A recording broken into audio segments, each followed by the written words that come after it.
That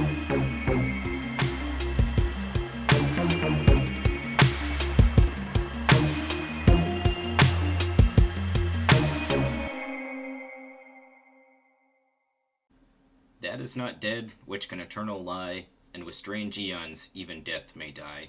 Welcome to the Great Old Ones Gaming Podcast. I'm Nate, lost in time and space. I'm Man from Leng from the Whisper in Darkness YouTube channel. I'm Innkeeper Vase Odin from Twisted Tentacle Inn. Yeah, and hey, this is Nathan from Arkham Central. How we all doing tonight? Pretty awesome. Good. Yeah. Wish I had more time to play. Well, you did stream last week. Was that last week or the week before? A couple weeks in a row, yeah. Yeah. So if anyone... that was fun. Lots of people, no, not lots of people, but a few people turned out and watched me get beat up a couple times. Yeah, it's hard when you live on the East Coast and you're 3 time zones away from me. And you stream late at night, and I have to go to work early in the morning, otherwise I'd totally watch. But I watch the YouTube videos afterward. Yeah, but I think I actually might play better when I'm streaming, so we'll have to see if that continues. I've been playing a lot, and I've been trying to record videos, but have unfortunately had some difficulties in the recording area. I live next to an airport, if that gives you any indication of what issues I may have. That would be very loud. So, out of curiosity and maybe as an insight to our listeners, why don't we mention any of the adventures that we've done just this week alone? I will do a quick start off. I've done 2 runs with 2 separate groups of the Doom of Etsley. Don't ask me why I'm so lucky. I did the fan-made Color Out of Space, which was fantastic. And then I did the Return to Dunwich. Let's see.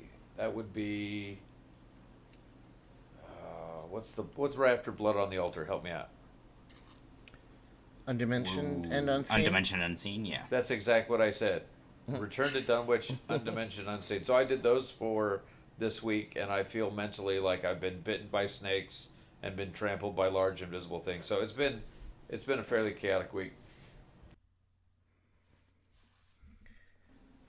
What about you, Vase? Have you had the chance to play any games recently? Man, I played very little this week. I just finished my Skids solo run of Return to Dunwich Legacy, and that final scenario, man, Lost in Time and Space, is just a nightmare. It's an absolute nightmare. Oh my god. I haven't been able to beat it. I have not been able to beat it. Yeah.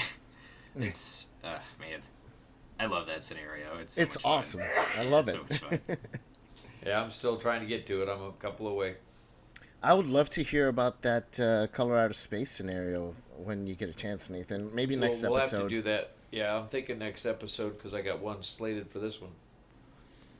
Yeah, and if you guys haven't seen Nathan's setups for his gameplays, you should totally check those out on his Instagram channel. Not to shamelessly promote that or anything, but yeah. It's Arkham really Horror cool. Images of Madness. Do check it out. So yeah, I've been playing. I've been trying to play through my solo Jenny Path to Carcosa campaign. So I've been playing through Curtain Call, doing a couple practice runs of that. I've also trying to record footage for my solo Rita campaign through Return to Dunwich, which has not gone well either. That scenario is brutal, solo Rita, as you have no way to discover clues efficiently. I can't hear Rita's name and not think of the Mark and Rita special drink at the Arkham in Flames event. Damn it, you guys. Ugh.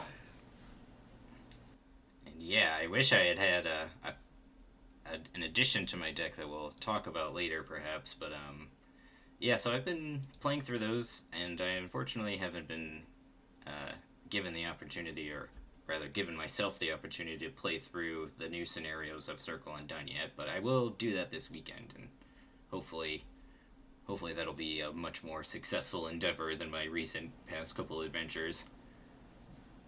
Man from Leng, what have you been playing? Besides streaming Curtain Call and Untamed Wilds and Doom, I'm going to be playing tomorrow probably. I might play Marie tonight. I haven't played Marie yet, so I've got a deck. So I might. Usually I'll play. Depending on the time I've got, I'll play through like the first 4 scenarios of Dunwich Legacy just to get a feel for it. But I think now that I've played enough with Diana, I'm ready to. I'll probably tackle the. I'm gonna try to record the. Get my Circle Undone recordings done here. So. Yeah, and Frank from Drawn to the Flame was recently talking about playing Marie and how it's quite addictive and fun to play with, having 4 actions a turn because you're blasting off spells, etc. with her. So you'll have to let us know how that goes. Yeah, it's I haven't played her and I haven't played Carolyn yet. So those are the 2 that I need to get some time in with. I've played Joe a little bit and all the others. So those are the 2 I'd like to play more with. I seem to be playing a lot of Mystic of late, but I'm not sure why. Play for a spell? I would not say they were my favorite class, but that's such as it is. Have they put a spell on you, perhaps? Shameless. Yeah. Well, after playing 24 games with Father Mateo, I thought for sure they wouldn't, because I had pretty much had enough of them at that point. And you said you haven't played Carolyn Fern, the botanist? No, I haven't played her either. I know she's Vase's. I know she's Vase's sweetheart, so I would hate to do playthroughs with her, because I know Vase will be watching and leaving comments on my channel all the time about all the mistakes I made. Well, it's funny that Vase likes her so much, because Miss Katonic has issued a statement. The current dean, she has a falsified PhD in psychiatry, so they might actually take her out of the Mythos. Allegedly. That's the rumor. Allegedly. Allegedly. Thank you. I never remember that because I don't, work for the news, but yeah. Sorry, Vase. I hate you guys. Yeah. It's all right. She's a pretty good rogue. So. Oh my god. Well, maybe if when I sit down to build my Carolyn deck, I'll try to build one that Vase will his head will explode when he sees if it's got contraband, just like, what on earth are you doing? Hey, speaking of contraband and Carolyn Fern, I'm still playing through a 3-player campaign of Forgotten Age, and Carolyn did not use her medicine on poor Mr. Leo Anderson, so he's still poisoned going into the Doom of Etzley, so a little salty about that, but hey, other than that, even if you use all your medicines, you end up poisoned anyways. There's no way around it. No way around it. No. But why don't we go ahead and move into the first topic of the Mythos phase here tonight. FFG recently spoiled the final Mythos pack of the Circle and Done pack, the Before the Black Throne. What are your guys' initial thoughts about this Mythos pack? Awesome name for a Mythos pack, for sure. Yeah, when I read through the announcement, the first thing that it sort of reminded me a lot of the Pallid Mask, with sort of the twist that you can end up with locations that are blank because they're coming off the top of your deck instead of the. I guess in the Pallid Mask it was the Catacombs deck, but this one will be the Cosmos deck. Is that what they're calling it? Cosmos so deck. It sort of sounds like the sort of a similar type of create your own map as you go along. Yeah, it kind of feels like Explore meets the Pallid Mask mechanic of the Catacombs deck a little bit to me. With a little undimensioned and unseen, and not undimensioned, Lost in Time and Space thrown in there. Yeah. Yeah, so I'm looking forward to it. I mean, it seems a lot less random than the one that comes before it. That's for sure. So we'll just have to see how it goes, and I am curious though to see sort of how big the deck is, because I mean, if they've got the Cosmos deck, which is probably I don't know how many locations, and then they've got these. I mean, you've got the bonded cards that are going to be in the cycle as well.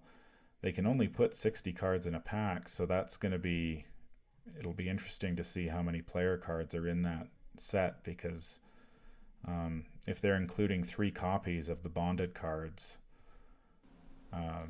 yeah, it'll be interesting to see. so they're probably going to have to cut back a little bit on the player cards if they want to get, if they need to put in a whole Cosmos deck in there as well.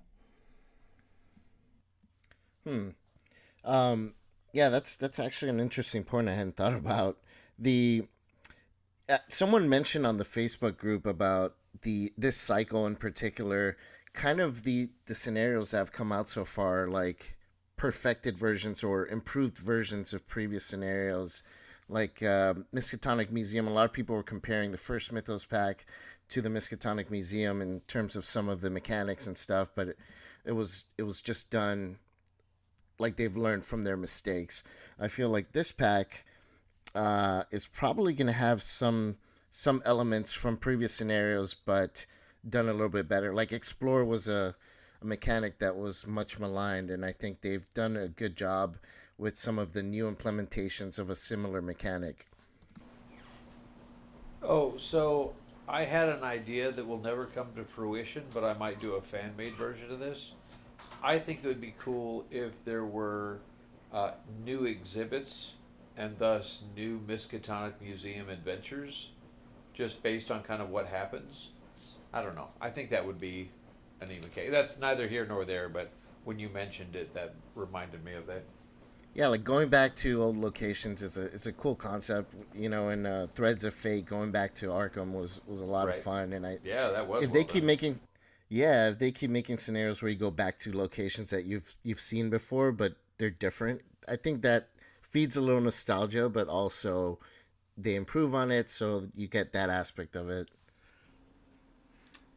And yeah, to kind of go back to Man's point about the deck only being 60 cards, it's also worth noting that the agenda decks and the act decks also have small thresholds too, so it kind of implies that they might have large act and agenda decks too, so it'll be interesting to see.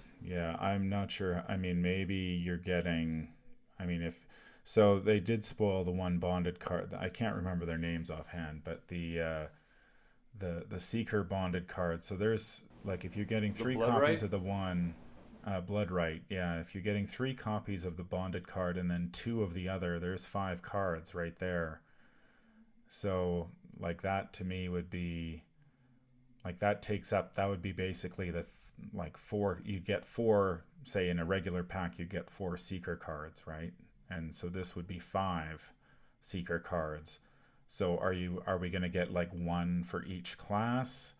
So that would be, and then whatever else for the encounter deck. Yeah, I'm interested to see that too. Maybe they only give 1 of the actual card that everything's bonded to, so that way it's 4. But I don't know. Well, they already said that it was like 3. You get 3 copies of the bonded card. Oh yeah, I guess. Well, but then it wouldn't make sense because you need to have 2, because otherwise, you're not going to be able to draw it. Well, it says. Why don't we read Occult Lexicon here real quick, just to give the listeners a reference to what we're talking about here. It's a 2-cost asset bearing 1 intellect icon. It has the item, tome, and occult traits. It's limit 1 per deck, so that's relevant too. It has an ability, Forced. After Occult Lexicon enters play, search your bonded cards for 3 copies of Blood Right, add 1 to your hand, and shuffle the other 2 copies into your deck. When Occult Lexicon leaves play, find each copies of Blood Right, even if they're out of play, and remove them from the game. So the lexicon is limit 1 per deck, so it is possible that they could. But they've released the other, like Ace in the Hole and those exceptional cards. You always get 2. That's true. So I don't see why they would only give you 1. In this case, it specifically ties to the Blood Right, so they're bonded, right? They're tied together. So in a way, the 4 cards kind of come as a package. So I think there's certainly a possibility for it that there just be 1. I mean, why would they need 2 if there's a limit 1 per deck? Unless they're going to give you 6 copies of Bloodright, I would think. I don't know. Yeah, that's an interesting point too. Yeah, maybe it is just you get the Occult Lexicon and then the 3 copies of Bloodright, and that is the set.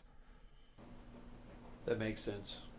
I mean, I think they'd probably have to do it that way just because of packaging and whatnot. You couldn't, and I mean, I'm assuming each class is going to get a bonded card, which is certainly not necessarily the case. I mean, they could maybe Occult Lexicon is the only one in this pack, and we'll see others, in future expansions or whatever. Yeah, or they could just keep it to Seekers. I mean, Seekers are the only faction still that has cards that have kind of mini missions in order to be able to upgrade them. So maybe it's going to be a Seeker thing. It's interesting you mentioned the side quest cards. There hasn't actually been a side quest card in this campaign. No, That's true. So that's a first too. Yeah, I mean, if they did a bonded card in that hypothetical model that we were talking about, I mean that's 20 cards right there. If you do one for each class, so Yeah. So you're looking at a third of the Mythos pack alone just being those cards. yeah, but I guess my concern with that is that you're basically getting, say that like the Occult Lexicon doesn't do anything except take up a hand slot and get you the other 3 cards. That's all it does. So assuming you get 5 cards that are basically the same template, doesn't do anything, takes up a slot, gets you the 3 other cards, like that to me seems like if I open that pack, I'm like, well, what am I getting here? I'm getting cards that aren't that interesting. Like the bonded cards, sure, they may be really, really interesting, but the cards that are triggering them aren't all that interesting. Yeah, well, it's a 2-cost asset that takes up a hand slot. That's it, basically. Yeah. So until you get it into play and use it, I mean, it's not really doing anything. Yeah, the player cards are definitely a selling point as well for the Mythos pack. So it's in their best interest to make interesting player cards for the pack. And if it's just a pack with just 4 of these sets or 5 of these sets, it definitely, I think, would hinder their ability to sell that pack as much as they'd like to. Some people could just skip it. Yeah. So I mean, maybe. I don't know what the sales are like of the Mythos packs. Whether they tail off as the scenario, as the campaign wears on, like whether people buy a lot. Okay, so like the first couple packs are quite popular, and then people just sort of tail off as it goes on. yeah, Maybe the retailer among us can shed some light on that. Yeah. I keep on, whenever I think of the retail level of Arkham, I keep on wanting to break packs up and sell the cards individually, like Magic cards, which is a horrible thing. I honestly don't really have an opinion on that at this moment, but I think that will change. Well, let me ask you this, Nathan. Do you find that people buy all of the Mythos packs, or do you find that people tend to just buy the deluxe expansions and the core set? Oh, good question. So I show the game a lot, capital LOT, and I sell 1 to 4 base games a day, and people get excited and they come back, and it's like, if you look at a bell curve, I'd say 5 to 15%, somewhere in that region, are kind of happy with that, and they're chugging along and they're trying it out. And I would say a good 70%, 75% of them come back and they start, they pick a cycle, and I'll go through each of the cycles and I'll kind of explain the flavor. And some people like the Indiana Jones aspect of the Forgotten Age, and some people like the traditional Lovecraft of Dunwich. And then there'll be that 10 to 15%, somewhere in that range, that are like, give me everything that is ever made, and then the secret stuff that no one knows about, you know.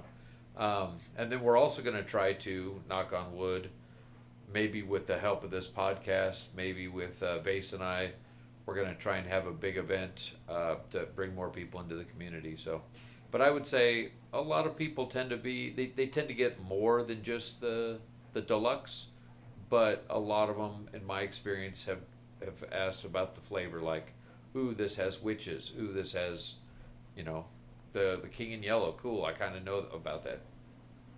That's interesting. So it tends to be that people pick Mythos packs based on the campaign story rather than the actual... From my experience, yes, but you know, we also have a very massive, in my opinion, subscription for the FFG packs when they come out, because I've been in the store for 9 years, and I've done subscriptions for all of the FFG products, Call of Cthulhu, Lord of the Rings, Netrunner, etc.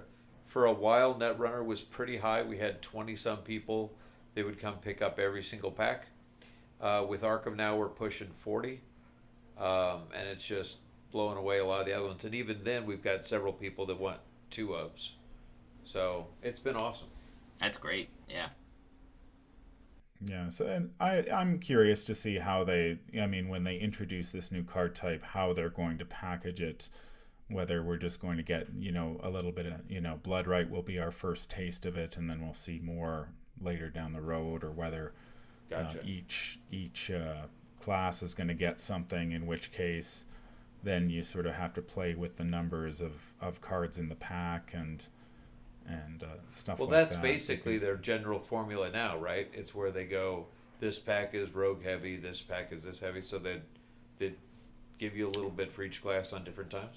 Well, they seem to do that more during the Forgotten Age, where they had sort of rogue, like one class would get the 3 cards in a pack, while the others would get maybe 1. And this time around, they seem to be spreading it fairly evenly. Like, I think... the Secret Name, each class got 2. Wages of Sin, each class gets 2.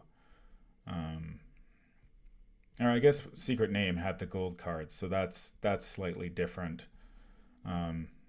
They didn't get 2, but I guess technically Enchanted Blade is a Guardian card, so Guardians did get 2. And hey, Cameron. I apologize, man, from Leng. I have a quick question for you specifically. I know you do a lot of Oracle. When you play, is that all you play, or do you ever play with the physical cards? I play with the physical cards if I go to an event. Okay. But mostly you do the online. Yeah, I can play Octagon while I'm in bed. So Octagon. Why did I think it was Oracle? That's a totally different system, I'm sure. Like after we're done here recording here, I may go upstairs, lie in bed, and bang off 4 games, because it's easy and I don't have to have cards set up all over the place. True. Like I do own 2 sets of the cards too, so you get double of everything. Yeah, I'm one of those guys who buys 2, because when I do build decks, I don't want to have to swap cards. I hate that. I hate doing that. Nathan has, how many core sets are you at now, Nathan? You know what? It's not all about me. Vase, how many of each of the packs do you usually get? Well, I buy more copies of the packs that have the better player cards, or the player cards that I'm more interested in. Minimum 2 of each pack. Some packs, like just recently, I got a few more Echoes of the Past. So I'm up to, I think, 4 copies of that one, and there's a few others that I've gotten 4 copies of. Then the deluxe expansions. I like to have the entire campaign already pre-built, all the encounter decks and everything. Yeah, that's expensive. I do the same darn thing. Yeah. So as the cycles have gone on, I've needed more copies of the deluxe expansions. So like Forgotten Age took more. It's like 5 or 6, isn't it? Yeah. I have a feeling Circle and Done will end up being like 8 of them. Whoa. Yeah. Okay, that just made I would love to be able to do that, to play, with physical cards, but that pushes it even too far for me. Oh, storage is a problem. Storage is a big problem. But I do have multiple decks for multiple investigators. So like I'll have 3 Daisy decks built and 3, 4, 5 Carolyn decks built. It's nice to have that too. Yeah, yes, Carolyn the botanist. Nate, how many do you usually get? So I'm just the average guy who just buys one of everything except the corset, that legal? pretty much. Is that moral? I don't know. Barely, I guess. Yeah. I mean, I just recently picked up Guardians of the Abyss a couple weeks ago, so I mean, I'm actually kind of slacking in that regard. Oh, you're fine. I don't own all the books, you know. I'm the scrub. What can I say? Yeah, no, I think there's definitely a level of interest where you buy some of the packs and you get involved. And then I think, you know, as per human nature, there's people out there that are completionists or that are like, you know what, this is my passion.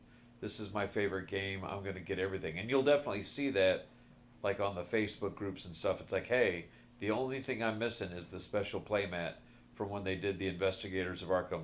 I will buy that playmat. Or I want, you know, the original beta tested cards from Arkham Knights 2017 or whatever the case may be. But I mean, in whatever format people do it, I think that it's awesome. I've got some cool cards from. Did they ever come out with the Arkham Chronicles about the loot? No. Oh, it's so good. There's so much good stuff. But I have to wait. Once again, I'm so sorry for the official Arkham Chronicles. Yeah. All right. So next topic. Where are we going? Well, before we close off before the Black Throne, I did kind of quickly want to mention the level 4 Sixth Sense. Okay. Mystic Asset, which bears 2 intellect icons, is a spell, costs 3 resources, and has an action that says Investigate. Investigate using willpower instead of intellect. You get +2 intellect for this investigation. If a skull, cultist, tablet, Sorry. You get +2 willpower for this investigation, right? Yes, sorry. Yes. If a skull, cultist, tablet, or elder thing symbol is revealed during this test, you may choose a revealed location up to 2 connections away from your location. You are now investigating as if you were at the chosen location in addition to your location. You may use either shroud value. And it, of course, takes an arcane slot. So what do you guys think about this version over the level 0 version? Well, it definitely gives more versatility. You can play this version with Eldritch Inspiration, so you can investigate 3 locations at once. So would that nab you 3 clues? Yep. Wow. That's how I read the card. If you pull a special token, you can resolve its action twice with Eldritch Inspiration, so you could pick 2 locations and get 3 clues. Now, I don't think you can do that with the regular version because it says you're investigating it instead of instead of your location, so doubling it doesn't do any good. Yes. But this one you can double. So I might be wrong about that, but that's just my interpretation of the card. But with this one, yeah, I think it definitely works. That you can grab 3 clues. I think and you get to pick from 3 different shroud values at +2, that's pretty good. Yeah, which isn't. Oh, that's true. Yeah, it's definitely a card that Mystics needed, especially for solo. Or for heavy support when you want a Clover from your Mystic player. Yeah, backup for sure. Yeah, like you don't need charges for this one like you need for Rite of Seeking. Yeah, I mean, basically it hits the table and you can investigate with willpower. That's like, I think the level 0 version, if you draw a special token, I mean, that's okay, but I guess typically when I play, I'm not really all that concerned about investigating locations I'm not at, and it's going to be hard to predict that unless you're playing some heavy chaos bag manipulation. And what's the recent spell that gives you another spell slot? Sign magic. Right. So people are saying that's already going to see more play because that way you don't have to fight between, Mist of Riley, Shriveling, etc., etc. And of course, Sixth Sense is also viable, especially if you want to pick up the pace on clues. Yeah, my only complaint about Sign magic is it costs 3, which is, I mean, all you're getting out of that is all you're getting is a slot. You're not getting anything else for 3. So if you're trying to set up as a mystic, you're already running into resource problems. So shelling out for another 3 just to get that extra slot is going to be like, I think, if I look at something like Sixth Sense, where you've got somebody like, say, Akachi, who is all about the charges, I think she may probably stick with Rite of Seeking. So something like Sixth Sense isn't as interesting to her as it will be to some of the other mystics out there. But she starts at a 5 willpower? Yeah, she starts at 5 willpower. So she would boost to a 7? That's kind of cool. For solo, for multiplayer, I think definitely Rite of Seeking gives her plenty of clue gathering potential, especially if she gets her signature card out. Yeah. Then she basically has unlimited. This level 4 Sixth Sense is good in multiplayer if you've got everybody sort of spread out a little bit, and then you can, you're hitting for 3 clues as long as you've got some sort of manipulation you can work with.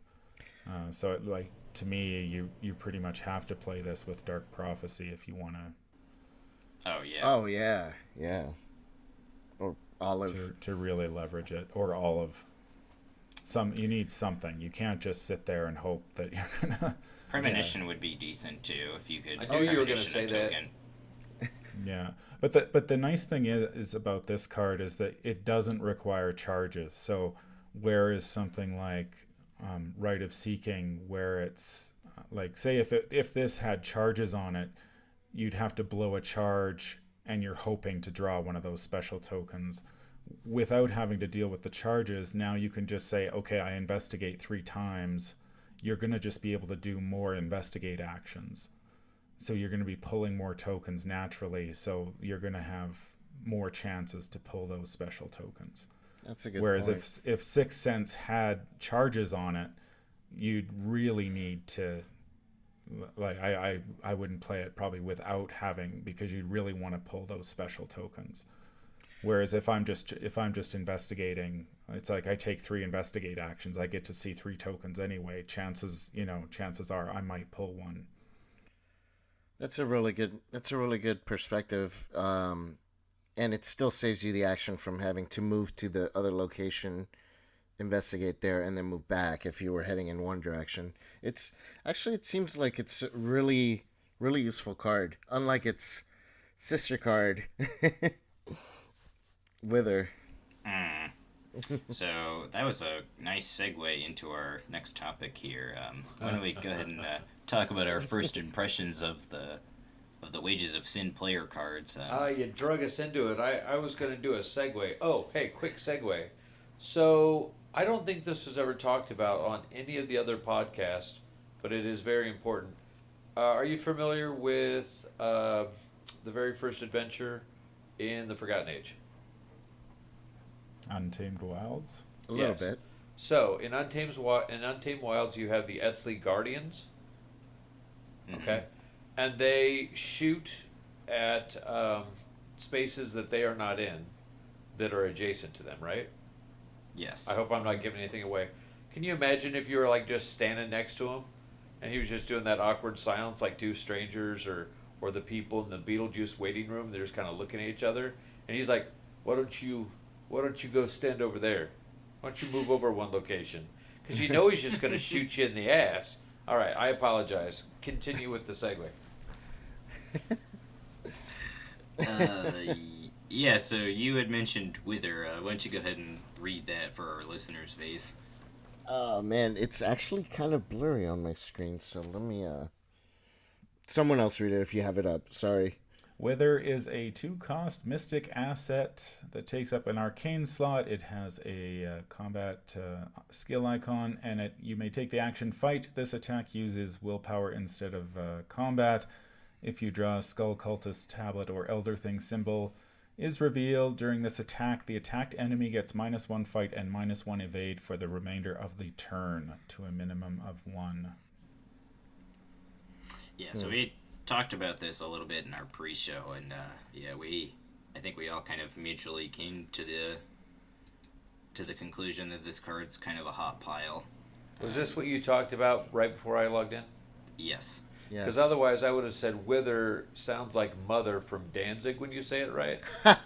Wither. I love that song. Tell your children not to walk. Yeah, well, tell your children not to play this card because it's bad. Or build a deck around it. Yeah, also that. Yeah, I'm not sure. Like when I read a card like this, I'm always terrified that I'm going to miss something or that I'm missing the point. But I mean, okay, so it doesn't use charges. That's fine. So you just get to fight with willpower instead of combat. That's fine. If you draw a special symbol, you get to fight better the next time you fight, but you're still only doing 1 damage per attack. Well, and hold on a second, though. I think you raised a good point, right? When you can take someone who can fight with their key attribute, like an Akechi or someone who has a 5, and it doesn't have charges, you basically are able to filter her powers, if need be, to deal with situations like Daisy, right? If you had a fight with intellect, but I'm just saying it kind of gives you more options. It's not the best, but Like Agnes is a 5, right? So Agnes she attacks somebody, hits for 5 once, and does 1 damage. And then if she draws a special token, you can make the next fight action a little bit easier. So now maybe instead of going 5 versus 4, you're going 5 versus 3. Well, not just that. Hold on. It's fight and dodge? And evade, yes. Because that could tie in with things like creatures from... I'm not going to give any spoilers, but if you ever fight creatures where you need to evade them to do things, I don't know. I think the purpose when they made this card was probably as a backup to Shriveling, where if you're fighting a 3 health monster, you don't want to use a Shriveling charge because they're very limited and you don't want to waste a 2 damage charge, so you wither them. But if Wither was like the -1 fight and evade, it's just so confusing because in that case you would use Wither last. You would use Wither after you Shrivel because you want to make sure they're going to die before you hit them for 1 point of damage. So I don't know, like unless you're, okay, so you play it with Eldritch Inspiration, you resolve it twice to go -2 fight, -2 evade. Maybe you're lucky and you drop them to 0. And now you're shriveling. Now you're shriveling and you're auto-hitting unless you draw a tentacle. I mean, that's a very specific case, I guess. But if this spell got a bonus to hit, I think it would definitely, even a +1 to hit, its use would be far more feasible in combination with shriveling because you're more likely to hit with this, so you attack with this first, and now the enemy gets that -1, so now you shrivel them. But in normal use, I can't see myself using this and then shriveling. And I want to clarify, I wasn't trying to be a champion for the spell so much as look at it from a different perspective, but it might have combos down the way. We don't know what they're coming out with. Yeah, well, perspective is great because sometimes there's something we may not have thought about, and someone brings up a really good point that makes us change our mind. That's great. And I'll let the you know when that -1 happens. fight and -1 evade is just for your turn too. Like if it lasted until the end of the round, it would be. Yeah, I thought now of that. there you've got something that's interesting. But Yeah. if it's just okay, so you wither. Presumably you want to wither first so you can make your next 2 fight actions or evade Well, that would be actions right there. easier. That would be a great upgrade, wouldn't it? That if it lasted for the entire round, or also Or gave got you a a plus bonus, to hit, yeah. or an extra 1 to damage. Yeah, I mean, there's cool Yes. options. There's definitely a lot of options in that regard, but yeah, I think it's, there are instances, like Vase said, where you don't want to use your shriveling charge, but yeah, I don't know. I think the other problem is, too, like, what are you taking out of your Mystic decks to play this card? Oh, man. Yeah, I You know didn't what I mean? say Like- that out loud because I didn't have an answer for that one. So Yeah, I think that's I- another problem, too, is, I think people tend to talk about all these cards that come out and say, well, it's good in these circumstances, but Well, how many of us have played Magic only for have years?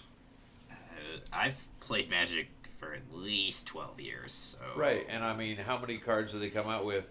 And when you glance at a new set of 100 cards, you're like, okay, there's a lot of cards in there that if you know someone plays them, you're going to beat them because they don't know how to play. And there's a few cards that are so good that you could, theoretically be dead and buried for 20 years, wake up, and your first day you'll just know that it's a good card. I mean, I think in these cases, every once in a while they make a card just so people can have fun with the possibility, not necessarily make it work per se. I don't know. I keep thinking that when I see some of these cards, I'm like, okay, well, there's going to be somebody who built a deck around this because it's weird. It might never see Labyrinths of Lunacy competitive play, Yeah, I guess it's okay in those extremely like heavy enemy management mystic builds where you're just looking to, engage a bunch of enemies and throw shrivelings and withers at them and. I mean, but we're also sort of assuming in this that you are going to pull a special token, which is not guaranteed by any stretch. Yeah. So, I mean, to me, I would read it as fight. This attack uses willpower instead of combat. Right. That's all it does most of the time. Mm-hmm. So you're doing 1 damage with your willpower instead of. Well, and the only other case I can add to this is if you could add things into your fight. Like if you could throw in a vicious blow or whatever, not that the fight pips would help, but the extra damage since it's attached to a fight action. Well, you can't commit it. You can't commit it because it's it doesn't have matching icons. Okay, erase that. Otherwise, I'll look like a complete idiot to everybody. Yeah, if Mystics get like an extra damage card, okay, then this I think becomes better. Yeah.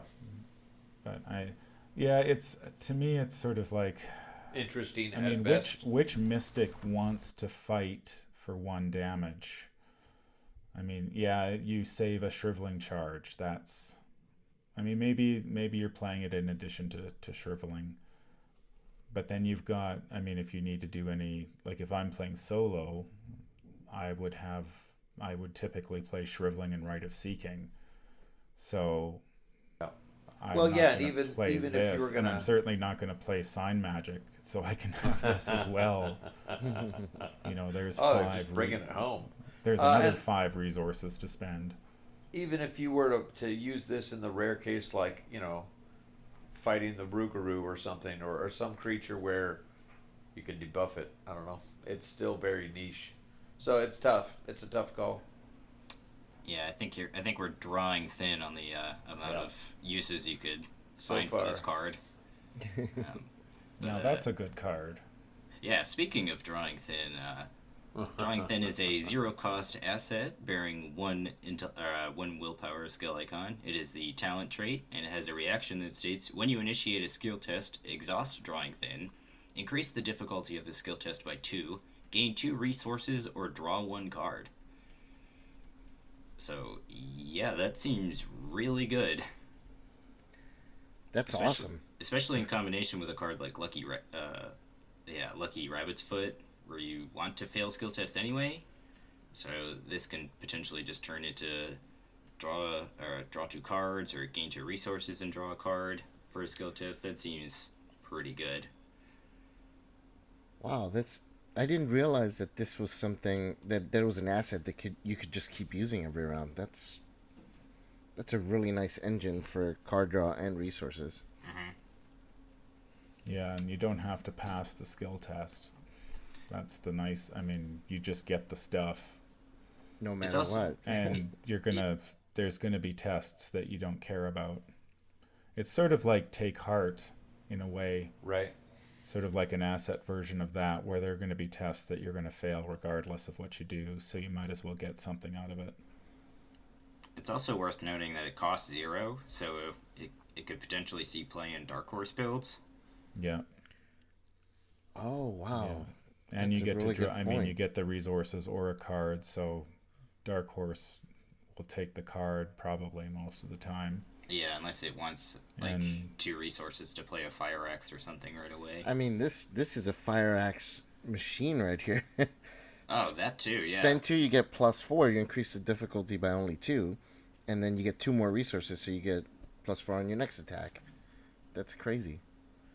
Yeah. Yeah, this is that's a good. I mean, this is a good card. Yeah, the fire axe combos is nice. And I mean, survivors don't have a ton of resource generation as it is. I think Take Heart was the first one they'd gotten besides Emergency Cash. So here's another one that I mean, you could play it in a Dark Horse build, or if you want to just jack up your resources to play some of those. If you want to play one of those more all those expensive events they have. Like Cunning Distraction. Cunning Distraction. Cunning Distraction, yeah. An amazing card that gets little play because of survivors just being poor generally. Yeah, so... Man. You know, also this card kind of gives me the feeling that...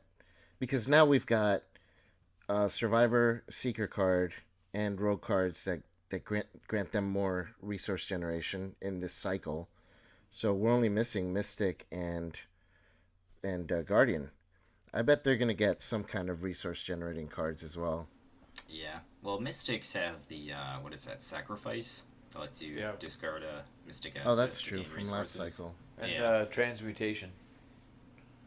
But I'm sorry, what'd you say? I didn't quite hear There's you. also what is the Transmutation card. Lets you turn stuff into Alchemical Transmutation. And Forbidden Knowledge.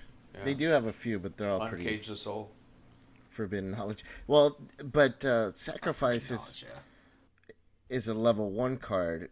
Most of the ones that the factions have gotten in this cycle are level 0 cards. So who knows? I think there's a good chance we'll see a Mystic and Guardian one. I mean, they're the ones who need the resources more than survivors do. I mean, survivors can get by with very little, whereas Guardians and Mystics are like, I'll take as much as I can get. Yeah, absolutely. I was thinking of a neat card design for a Guardian resource generation card. It would be neat if you were able to discard an item asset that had all of its ammo used in order to gain resources equal to the amount of ammo that was printed on the card. So say for instance you used all the shots in your 45 and then you played the card and then it gave you resources equal to the amount of ammo that it had. It's called Pawn Shop. Pawn Shop, you pawn your gun and you get resources for it. There you go. Yeah, that'd be a cool card. Something like that, it would be neat.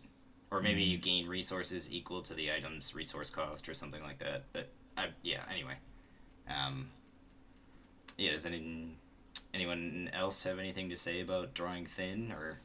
No, I think you summed it up right when you first started talking about it. It's useful and has that. What was the one? The spell or skill that you can use.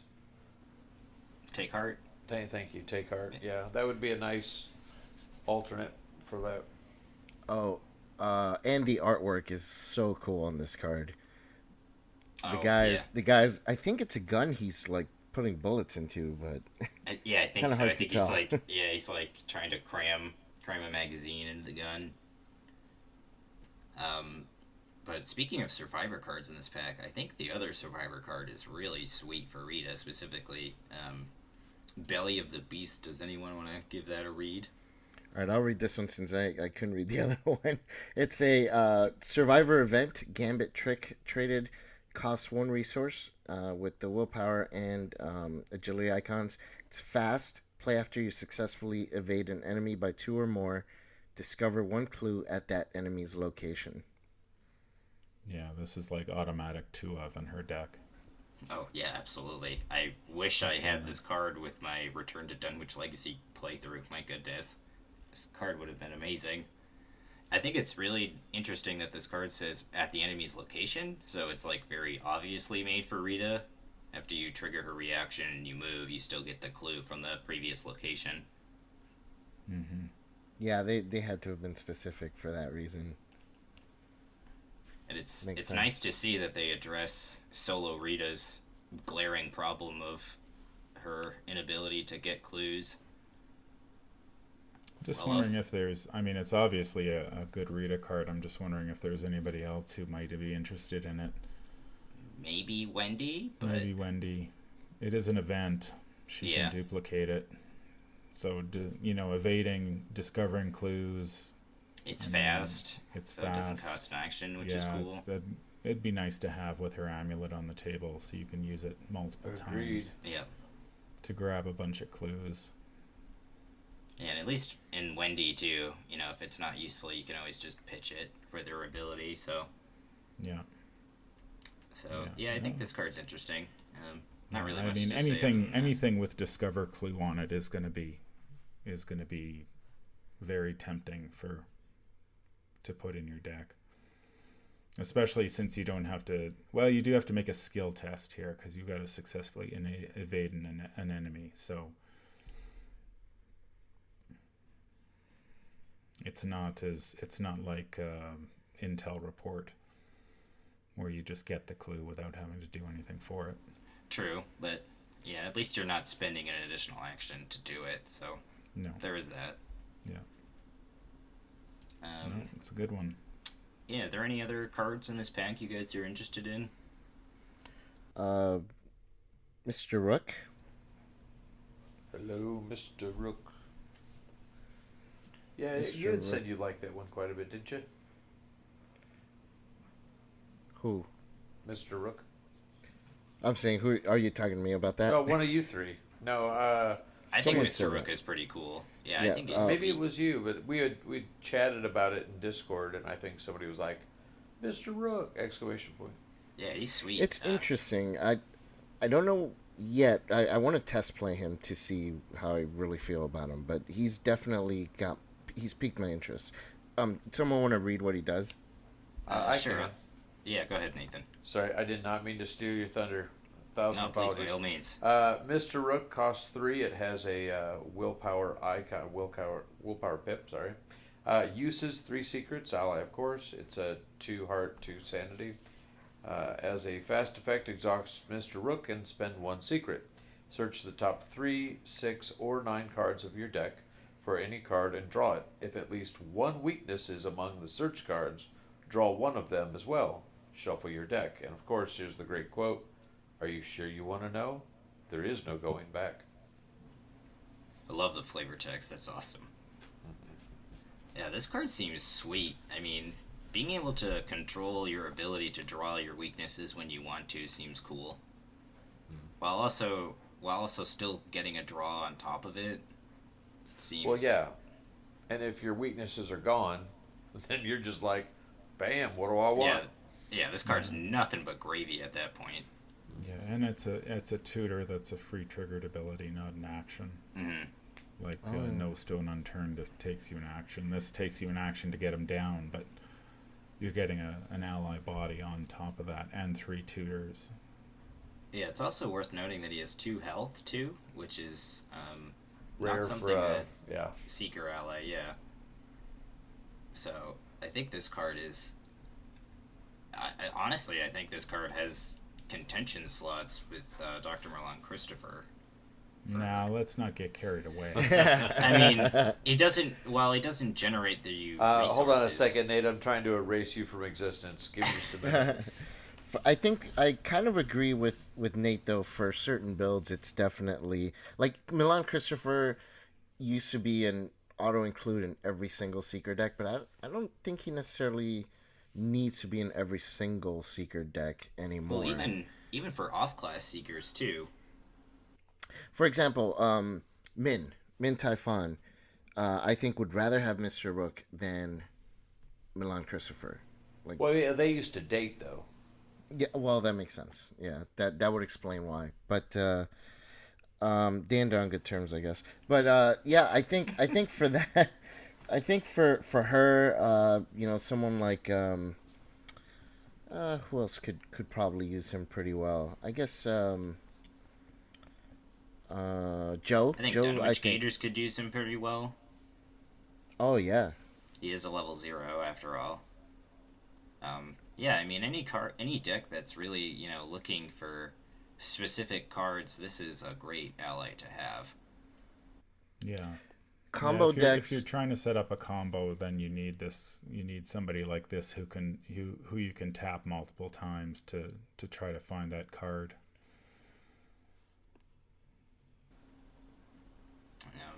Yeah, and yeah, just the fact that he's able to get your weaknesses out of your deck early while not robbing you of a draw, I think is kind of a unsung power of this card.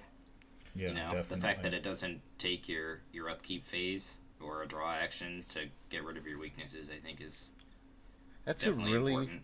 really good point I hadn't thought about. Let me reread this. So you okay? So you actually can still draw, pick a card from the ones that you pulled and your weakness. So you're still getting a card in addition to your weakness, and then on your turn, because you got your weakness out of your deck, you're less likely to draw Yeah. something bad. Yeah, Huh. during upkeep, you're less likely to draw your weakness. So you're getting a card, a weakness, and then you're going to likely get another card rather than your weakness during your upkeep. Yeah, and I think another thing Wow. that's worth noting too is that you can put more secrets on him too with cards like Enraptured and uh, yeah, Truth from Fiction. yeah, the name escaped me there.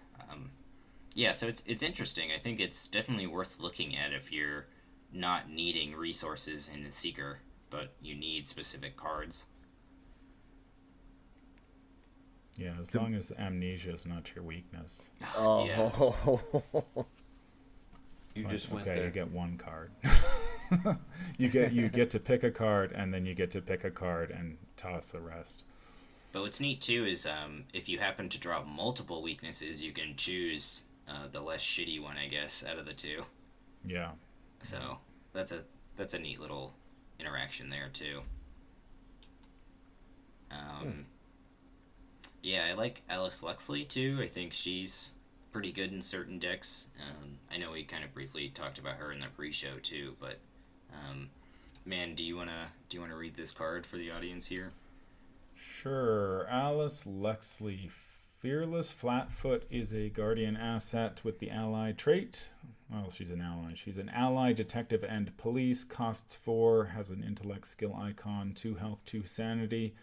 You get +1 intellect, and she has the response after you discover a clue, exhaust her to deal 1 damage to an enemy at your location. So, what kind of Guardian deck do you think wants an ally like Alice? Well, I think Roland likes her for sure. I mean, he's already playing a lot of those cards to help him cheat clues, and he cheats clues himself. So dealing that extra damage on top of it is always going to be nice. He's the one that immediately comes to mind, but +1 intellect is pretty hard to ignore. So um, Leo Anderson probably likes her too. I'd even consider playing her in if I'm playing Zoe solo. I'd consider her as well. Yeah, that's a good point because you need that intellect boost with Zoe. Yeah, you get the intellect boost, and you get a little bit of extra damage that you don't have to. Like if you go guns and you're not using as many ammo. Yeah, that's a good point. What do you think about Alice in a Joe Diamond deck where you can, play work a hunch for free and get a clue and then deal damage to an enemy you're engaged with? Yeah, I think Joe Diamond definitely is a good option for her too. Yeah, yeah. yeah. She's a good ally. She's cost 4, so I mean you're gonna have to cut something if you want to play her. But that +1 intellect is always going to be good. If you need to discover clues, and in solo you have to do it all yourself. So the ability to pawn a damage on to something as well is awfully nice. And I mean, that enemy doesn't have to be engaged with you. So if you're in multiplayer, somebody you can take out something, or if you're playing in the Forgotten Age and you've got all those 3 health enemies that you've got to deal with, dumping a damage on one of those helps out the Guardian, so he spends less, he can spend less of his resources taking it out, because now it's got 2 health instead of 3. And it's just in the pre-show we talked about. I think it was you, Leng, that mentioned the whippoorwills. Yeah, it hits aloof enemies as well, so you can tag the whippoorwills. You can tag the man in the pallid mask with this. You could almost, I guess theoretically, well, I don't know if there's any. I don't think there are any 3 clue locations in Curtain Call, but I mean, if you drop Alice down, you can tag him for a damage, and so then if you can tag him for a damage, then engage him and then kill him in a turn rather than have to deal with that 3 health. I mean, that's where I think she really shines is against those types of enemies. Yeah. Yeah, I didn't even consider that. That's a great point. Yeah. Well, Alice may be a great ally. Unfortunately, Henry is not. And I don't even think we're going to bother reading this card because it's bad. Oh. Sorry. Sorry to any Henry Wan enthusiasts. It sounds like Nathan wants to read him for sure. Henry Wan? Well, he's a one of. We have Henry Wan, aspiring actor. You get for 3 cost. It has a agility pip. Action, ally criminal. Criminal is important. Action, exhaust Henry Wan. 1 at a time, reveal random tokens from the chaos bag until you choose to stop, or until you reveal a skull, cultist, bag, tablet, elder thing, nasty symbol. If you choose to stop, for each token revealed via this effect, you may either draw a card or gain a resource. And if you do reveal one of those symbols, do nothing. So it's a push your luck. But I mean, this goes into if you're dealing with if you have a Father Mateo or a Culver or somebody in your deck, I can't talk today, in your group who's obviously increasing the bag's chances. I mean, it could be fun. Yeah, I did some math on this guy and figured that basically it's 50-50 that you get a card or a resource, which, I mean, if you just took an action to draw a card or a resource, sure, you have a 100% chance. So he reduces you to 50-50 on the first pull, and then it just gets worse from there. Did you see he was an aspiring actor, though? Yeah, I saw he was aspiring, and then, I mean, him and Yorick, they could just... You'd be like, this is called we're going to go just do some adventure while we're waiting to get called back because they said they would contact us. So would you play Henry Wan in a Lola Hayes deck, or? Ooh, that's star power though. I don't. That's what would I'm you saying. be able to compete? Yeah, but you'd have to be a rogue all the time. Oh, that's true. Yeah. It's true. Would you really want to just stay as a rogue just so you can use Henry every turn? So, I mean, we're playing Lola, so we're already kind of assuming a lot here. Yeah, and also, shots fired. If it were draw a card and gain 1 resource, do you guys think he would be at least some ally to consider in certain decks? Yeah, well then you'd at least be getting 2 of something. To me, it doesn't make sense to just, I mean, you've got to pull at least twice. If you're not pulling twice, you're not getting anything. So, right, yeah.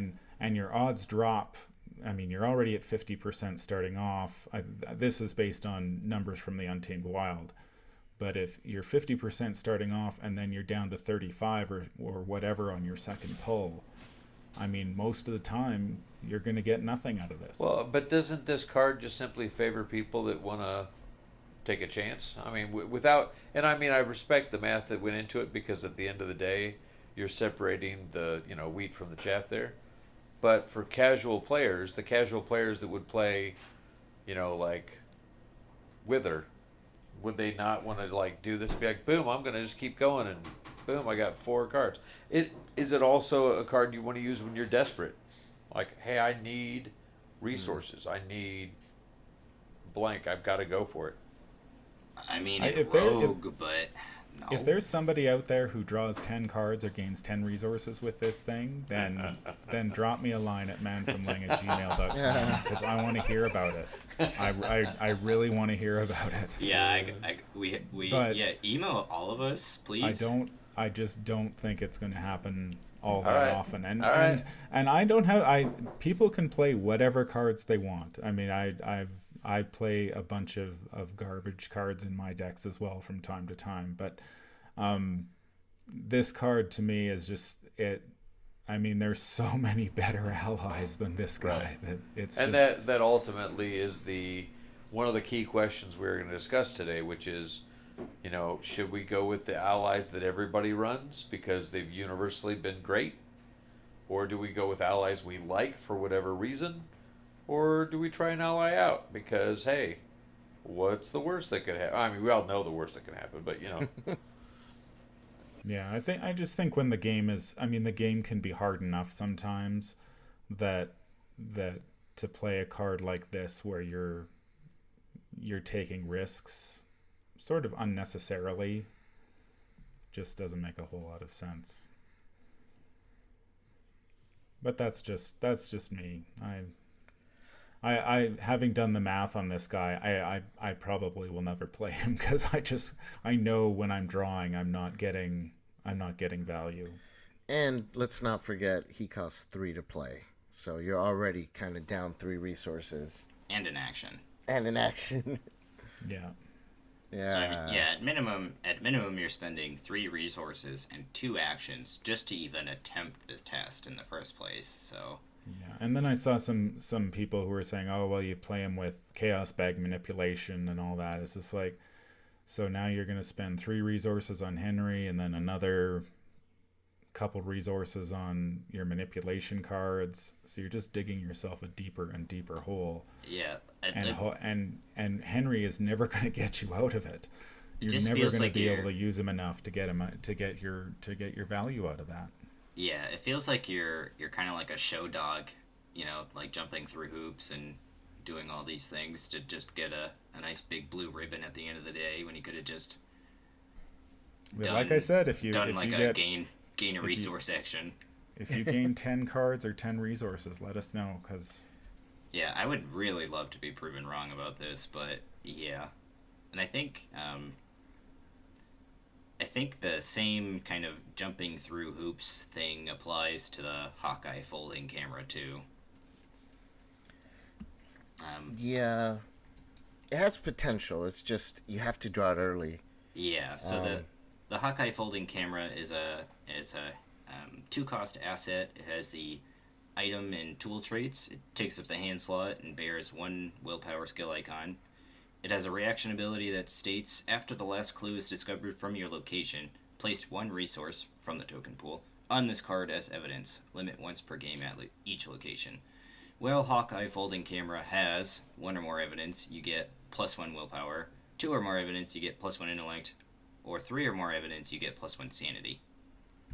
So, we again kind of talked about this in the pre-show. I think this card's neat, but I think you're jumping through a lot just to get this powered up for a it's a decent bonus, but again, you're having to rely on discovering the last clues on locations, and you're also reliant on these stats to be even useful by the time that you get these pieces of evidence on the camera in the first place. So Yep. it really depends on the scenario and the layout of the like we were saying. Like if you play this in the Gathering, you draw. I mean, you've got to hit Studio, Cellar, and Attic before you've got your 3 evidence. So if you clear Studio, you get +1 willpower, which is pretty good.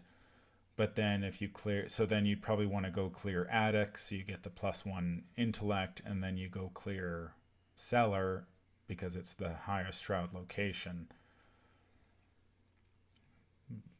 And then you'll get the +1 sanity, which would come in handy at the end. But it's I mean, that's assuming that you draw this on turn 1. If you don't get it out early enough, then it's going to be nothing.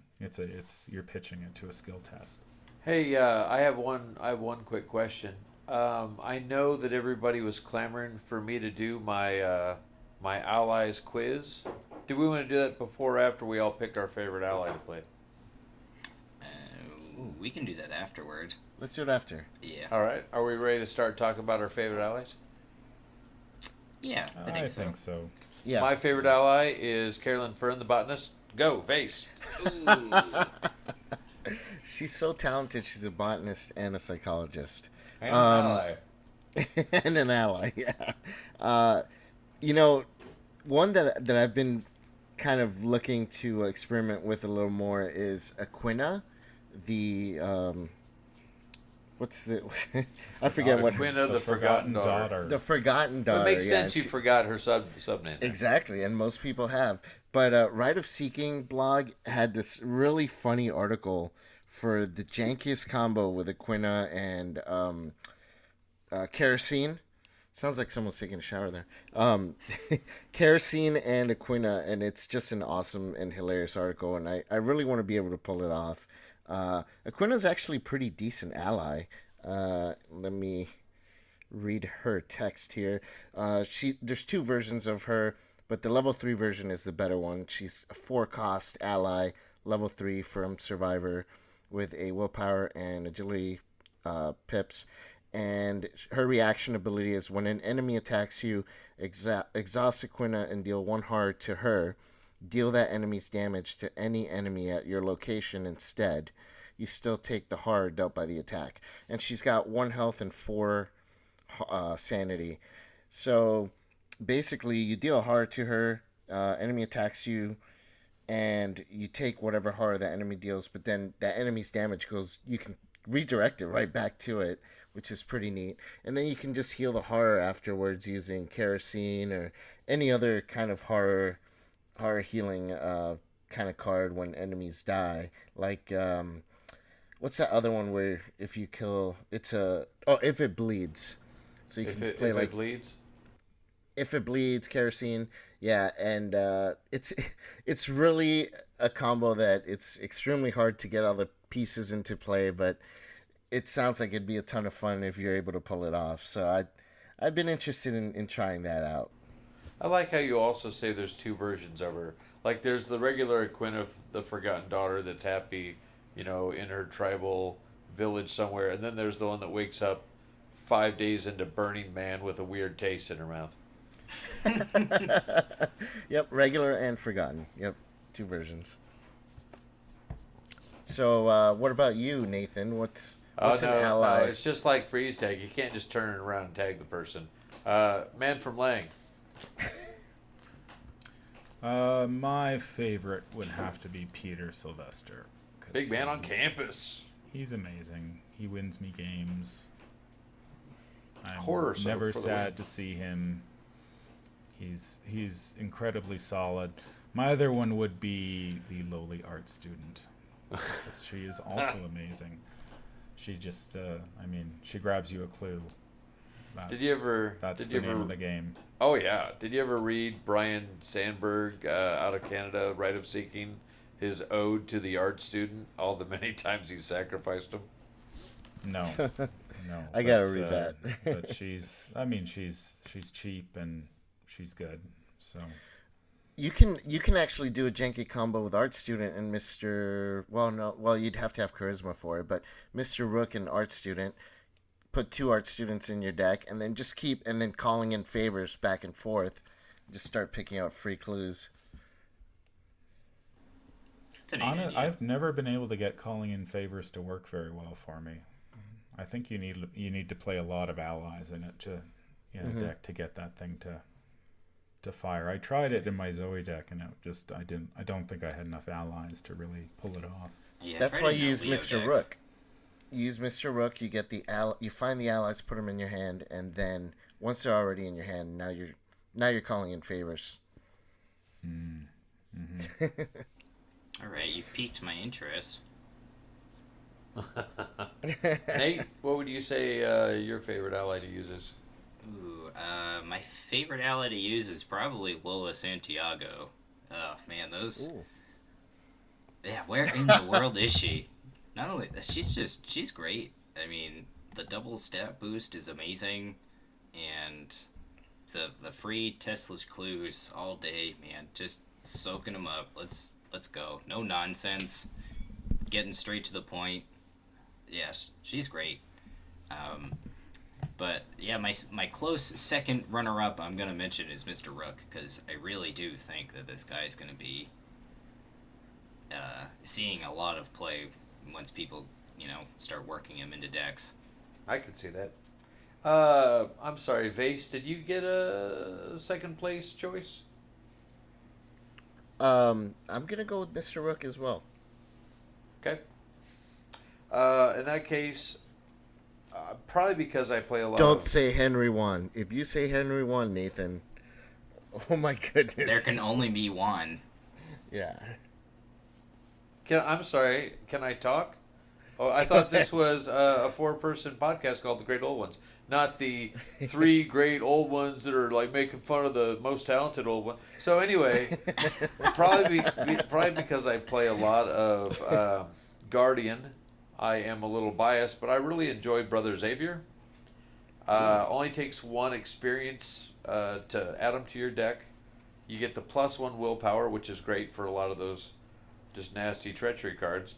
But the fact that he can soak up to 3 damage/horror from anyone at your location, especially if you've got a bunch of baddies around you, and even then when you kill him off, does the 2 damage to enemy of your choice, including anything aloof. I think that's fantastic. So he's absolutely one of my go-tos when I like to upgrade.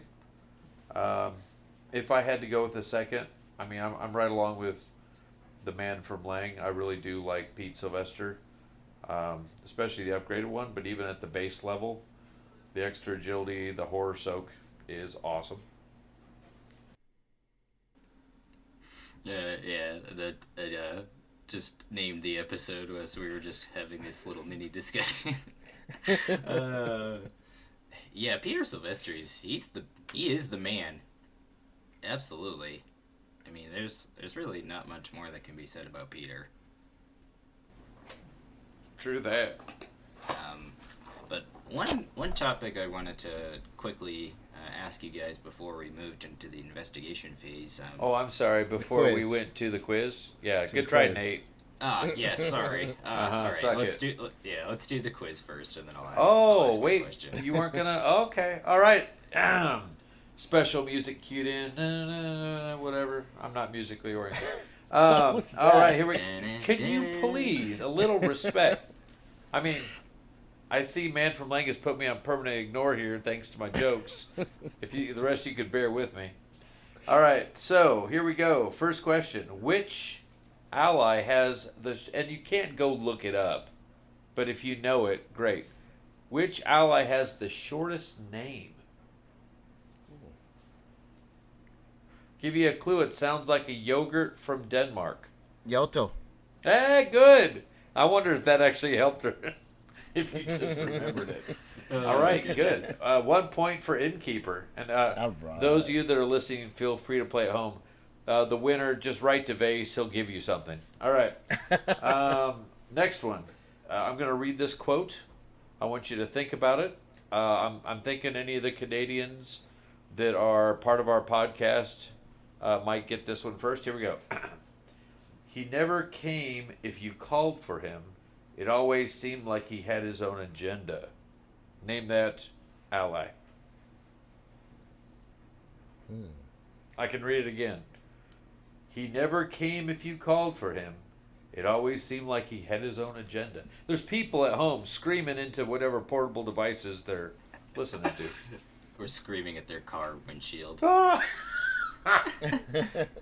It's probably a Florida man. Florida man found screaming at car windshield. Of course. Listening to the Great Old Ones podcast, probably episode 3. Jeez, man, I am apparently Is it the terrible red at this gloved game. man? Oh, no, but he's sexy, isn't he? Ugh. No, it's not the red Oh, gloved he's man. awesome. I'll give you a clue. It is not a human.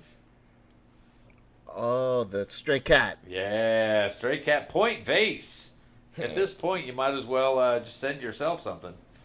All right, 2 more questions. Everybody's doing great.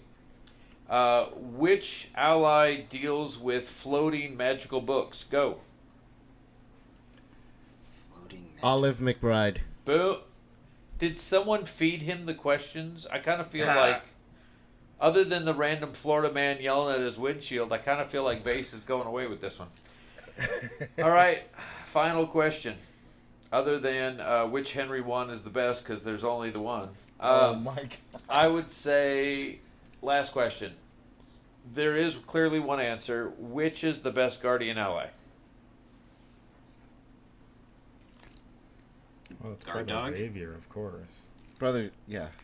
Brother Honestly, the only person that's probably going to get this answer right is Mr. Frank Brinkley of the Drawn to the Flame podcast. It is the Guardian ally that has not been made yet, Super Frank. So I would like to thank What is everybody Super Frank? for listening and for participating with this challenge. Once again, write to Vase. If you do so, he will probably once again hook you up. So, all right, appreciate it. This was a fun quiz. Yeah, I'm sure. Yeah. I'm sure. Yeah, probably because you stomped the rest Yeah, of us here. yeah, that was bullarchy. Well, if you I always didn't have more give fun- them all the fun when answers I win. ahead of time, it would have been a much more fair competition. But Honestly, I just wanted him to lose, so it kind of pisses me off that he pulled this one out of the cookery. All right, and Nate, you were trying to make headway, and I, as usual, was stopping you. Continue. Yes. Well, continuing on. Yeah, so I had a question for you guys. We had briefly talked about earlier in the podcast about how Mythos packs are constrained in their design space due to the nature of the packaging. I'd recently picked up Guardians of the Abyss, and I wondered to myself, why don't they make more Mythos packs of this size? And wanted to know what you guys thought about that. I think it'd be interesting to see a regular Mythos pack be sold in that size. Like maybe have a bunch of extra player cards. It'd be. I don't think that every Mythos pack coming out at that with that many cards would be good. Would be a good thing for the game because then they'd cost more and so on and so forth. But I think if we got one here and there, I think it'd be really neat. I think it would be useful for the game as well. Well, and I just to turn that question on its head, Nate, instead of a regular Mythos pack being released like that, could they not come out with kind of a best of Mythos pack to kind of be like, hey, here's a bunch of cards that people have been using, in addition to the ones that people are already buying because of the adventure, because of subscriptions, whatever the case may be, to give you a boost, especially if you play multiple investigators. Just a concept. Well, I think FFG sort of did that when they released the starter decks for Game of Thrones, where they basically took the entire card pool and threw a bunch of, took cards from all different sort of chapter packs, threw them into and the deluxe boxes to create starter decks, which they released to everybody. And then you could, basically pick up a starter deck, and theoretically you could play it straight out of the box and do well. Now Were those popular? I don't know if they were popular, and I don't know if they were any good. Because I remember for just a hot second when those hit, it was like, oh, these kind of seem cool. But then it kind of seemed to fall off the radar, so I don't know what the effect I think in our I game don't would think I think FFG said, well, these decks you could take it to a tournament and play, and I from everything I heard, that's not the case. I mean, there might have been one out of the, I don't know how many they released, 8 or so that were any good. I mean, if they took all the, say maybe they released like a player deck with, say, like a mystic and like one for each class. Say they took a Guardian Investigator and then released a bunch of cards from various Mythos packs together, so you could just have a Guardian to play. I mean, that might be interesting. I don't know who it would be targeted at necessarily, because, the scenarios are part and parcel of the game, and it doesn't really do you much good just to have a deck, because you can't play it against like if somebody bought a Guardian deck and somebody bought a Seeker deck, it's not like they can play against each other. And so you would need a scenario in there as well. But it might be, it might be interesting if they did that, say, for maybe a cycle where they had, say, Mythos Pack 1 was the Guardian Mythos, they released a separate campaign that wasn't part of a cycle. So like Pack 1 was the Guardian Pack, it came with a scenario. Pack 2 was a Seeker Pack, it came with the part 2 of that scenario.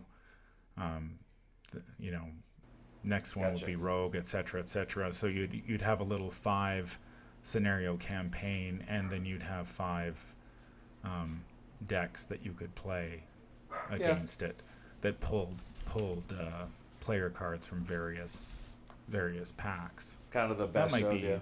That might be interesting. I don't know if it would be economical for them, but yeah, and obviously there's the struggle of having just to design more cards in general, and obviously that takes more R&D time. So there's obviously that logistical hurdle to. Well, if you were doing a best too. of, that wouldn't take that. They would just scoop up the best, whatever that's coming out. Yeah, that's I true. think there could be a market for it for new players that just want certain cards that are staples and just don't have the money to buy all these, or maybe live in a country where it's much harder to find certain expansions. Like I saw on one of the communities that someone was having trouble finding all of the packs for the Dunwich Legacy, and with Return to Dunwich being sold in every store in their country, but they couldn't get the original Dunwich, so they couldn't even buy the Return to and play that. So maybe the player cards would be good enough and they buy the new expansion until an older one's available. I think there could be, or maybe they just don't care to buy that cycle, but they want their player cards for it. Once there's a ton of cycles in, new players might feel overwhelmed to buy everything that's been released, but still want some of the player cards. I think there could be a market for it. Are you saying that you wouldn't play the Return to Arkham Horror? I would love to play Arkham Horror. I wish they had. I wish they had released that. They had given me that spoiler ahead of time, because then I would have definitely streamed it on April 1st. I would have streamed Arkham Horror. I would have taken one of those investigators and run it up against something. That would be amazing. This is the new set they just released, and I'm playing it for everyone here. That's awesome. Well, and then, maybe we can do that next year. Maybe. Yeah. No, it just seemed like a missed opportunity, because I was just like, oh man, if I'd known this ahead of time, I could have definitely streamed this, and it would have been hilarious. Yeah, Matt Newman, if you're listening, please hook us up here. We're you have to let us in on the April Fool's jokes before you spring them on people, so we can help you out. Yeah, I think it would be interesting, or like even if they made a larger Mythos pack for the last scenario of the campaign, like, for the instance before the Black Throne, where we were talking about how it's kind of an issue that the Occult Lexicon and the Bonded cards, take up so many slots within that pack, but, if you just increase the pack size, that doesn't necessarily become as much of an issue. Yeah, I think it would be more of a one-off or a rare case, but they could do it. Yeah. Like, say, for instance, they did that at the end of every campaign cycle, where they kind of the finale. Yeah. Just something to think about. But yeah, if you guys don't have anything more to add to that topic, we can go ahead and move forward from there. That was a good point.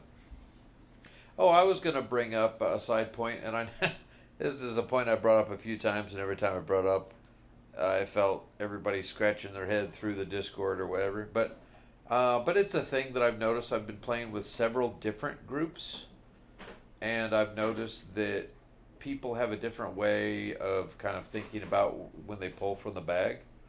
Like, I talked to somebody who's like, every time I reach into the bag to pull a token, I always go with, like, the token that's closest to my pinky. Like, I'll reach my hand in because I feel like anything that's right by my thumb and forefinger is going to be the tentacle.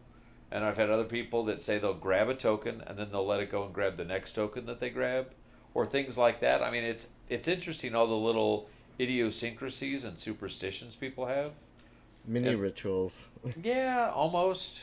Good use of ritual while we're talking about Arkham. But has anyone else experienced that, or does anybody want to air some dirty laundry on how you think about pulling from the bag?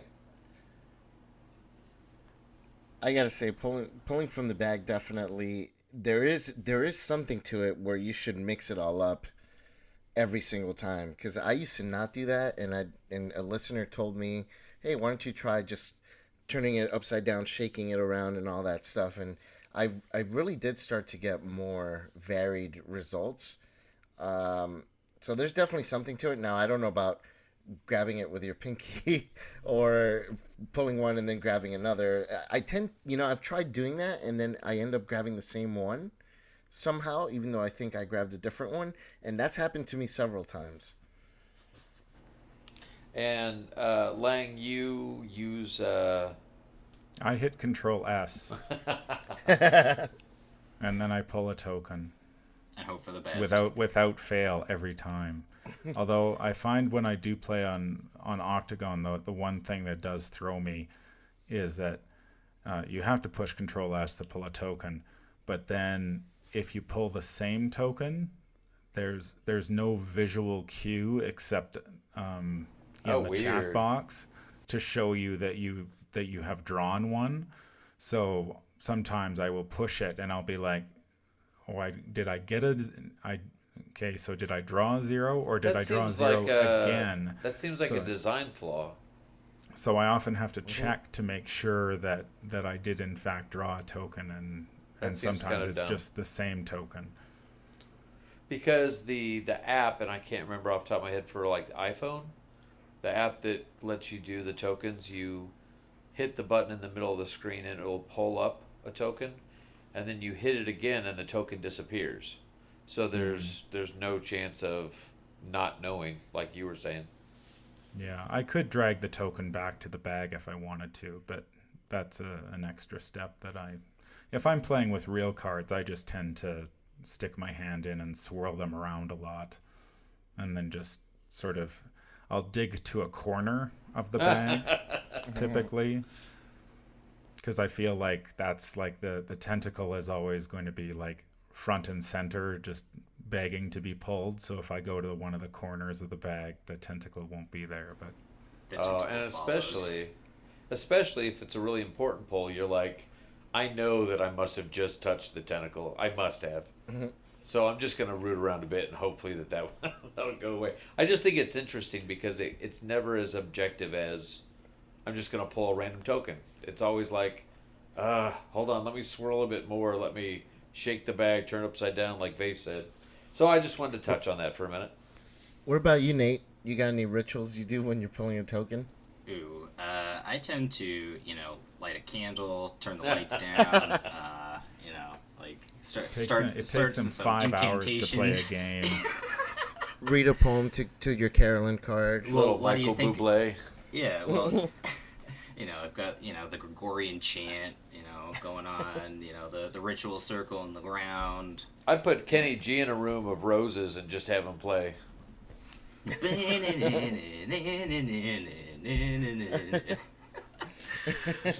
jeez. That's hilarious.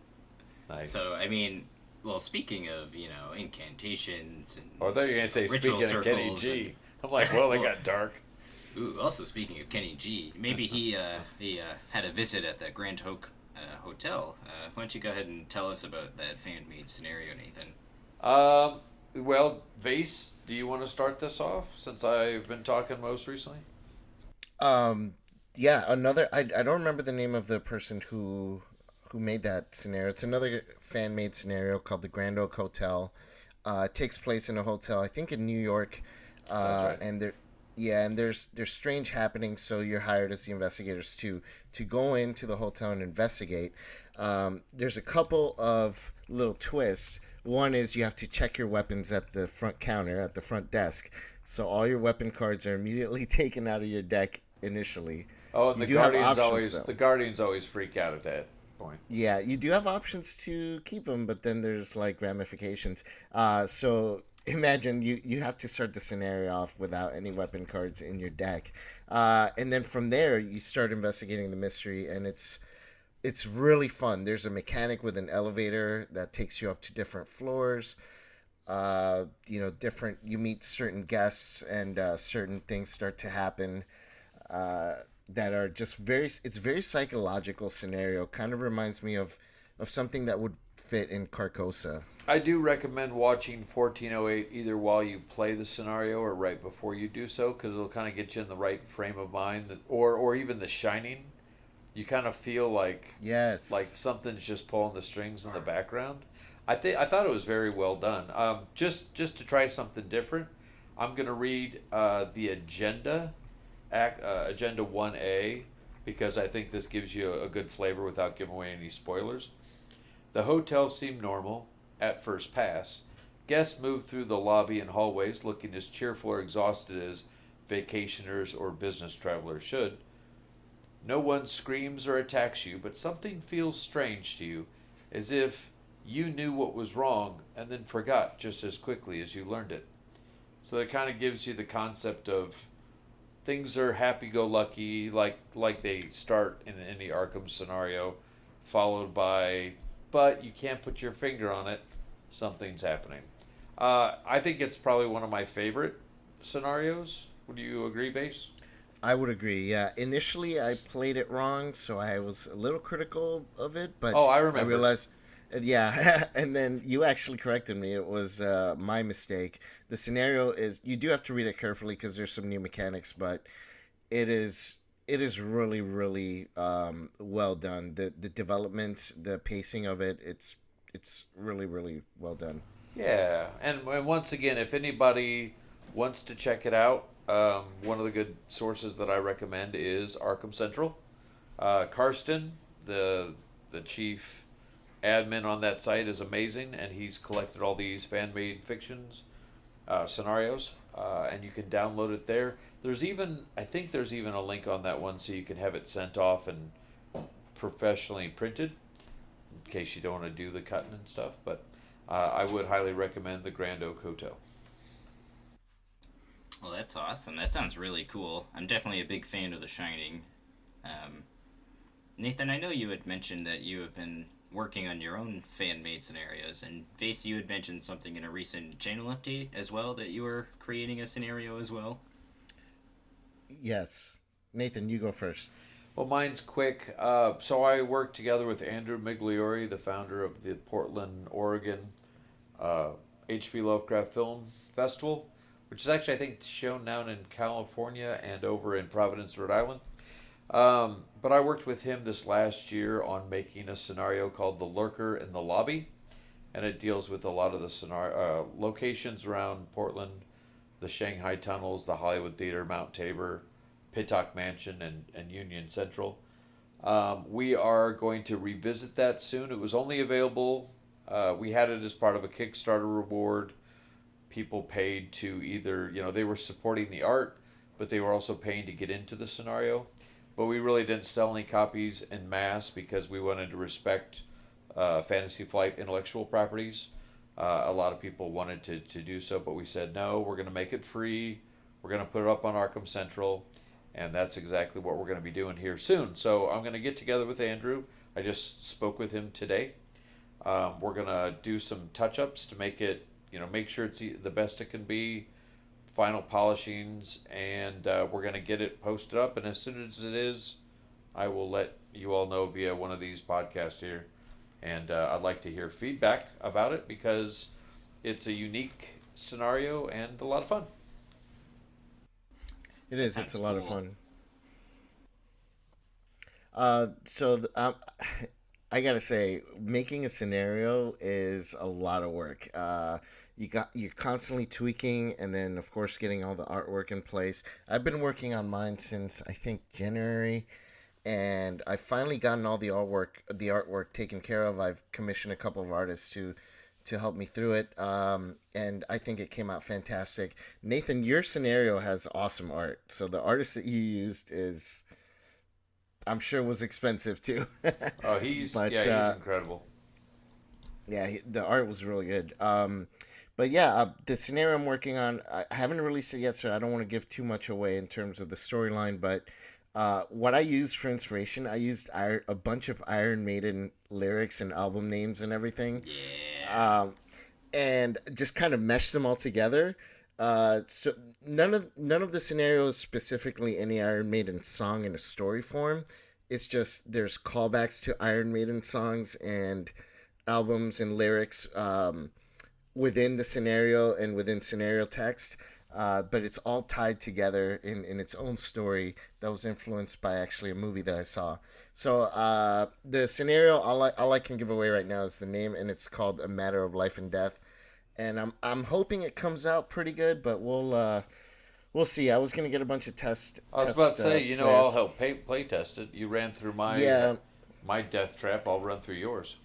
yeah. I was gonna print copies and mail them out to listeners, but it's gonna take too long. So I think I'm just gonna do it local. So definitely want to talk to you about it, Nathan. So that Absolutely. we can play through it. Yeah. And side note, I just want to give a shout out to the artist that helped do mine and who might do a future scenario. John Donald Carlucci, who lives here in Portland. He is awesome. So check out his stuff if you get a chance to Google him. He's got a lot of art up on the web.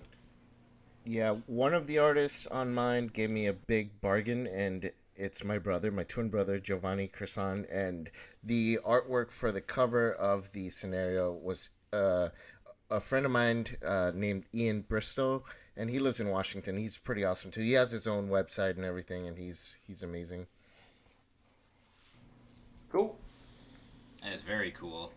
So I'm definitely excited to check that out. You should record a playthrough of it and post it on your channel.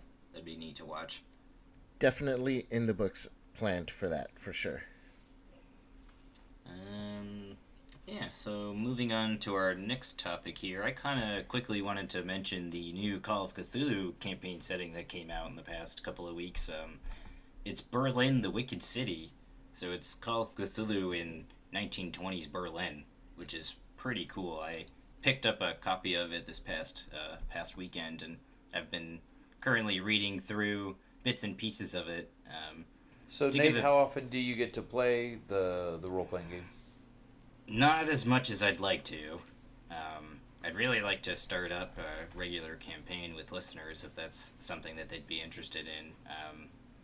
My D&D group has kind of fallen apart after Aw. 8 sessions of Curse of Strahd, and yeah, it's just, life's a thing. So one friend had a baby, and another friend is in a new job, and another friend moved. So it's just, yeah. So we've been trying to reassemble another playing group, but yeah. So I've just been reading through it, and I've been interested in playing another game of Call of Cthulhu.